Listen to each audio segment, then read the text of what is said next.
छत्तीसगढ़ राज्य सहकारी bank apex bank घोटालेबाजों का अड्डा बना हुआ है। जांच जो है वो प्रक्रिया के अंतर्गत है और जांच अधिकारी ने एक रिपोर्ट तो सबमिट कर दी है।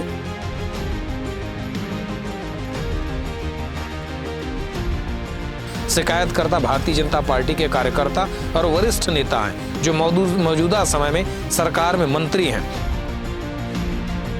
दो केदार मिलके उस भ्रष्टाचार को रोक नहीं पा रहे।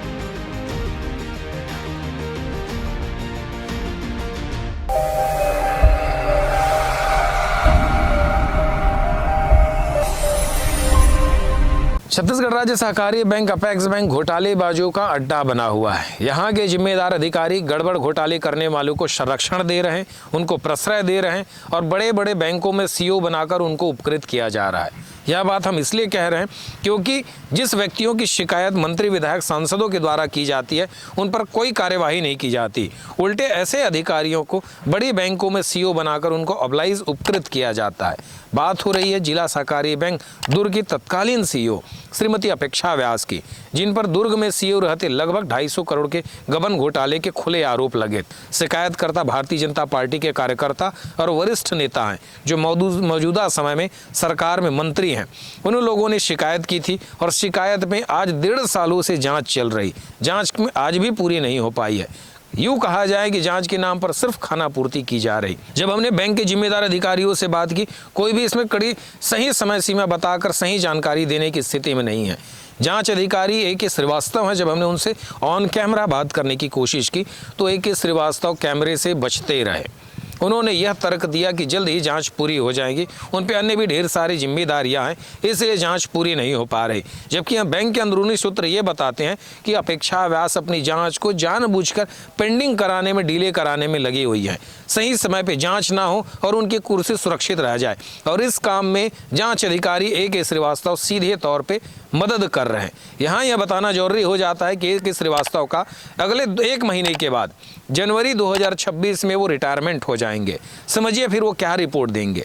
जब हमने बैंक के एमडी से बात की, कमल नारायण कांडे से, तो वो भी समय सीमा नहीं बता पाए। उन्होंने सिर्फ एक डिप्लोमेटिक तरीके से जवाब दिया कि जांच हो जाएगी, जांच होने के बाद कार्यवाही की जाएगी। सर ये बताइए, आखिर अपेक्षा व्यास जिन पर 250 करोड़ के गबन घोटाले के आरोप हैं, राजधानी रायपुर के 2 विधायक पुरंदर मिश्रा, मोतीलाल साहू, वरिष्ठ बीजेपी नेता और रायपुर सांसद बृजमोहन अग्रवाल ने जिनको कार्यवाही करने और हटाने के लिए श्वेत पत्र लिखा, उन पे आखिर कार्यवाही नहीं हो पा रही।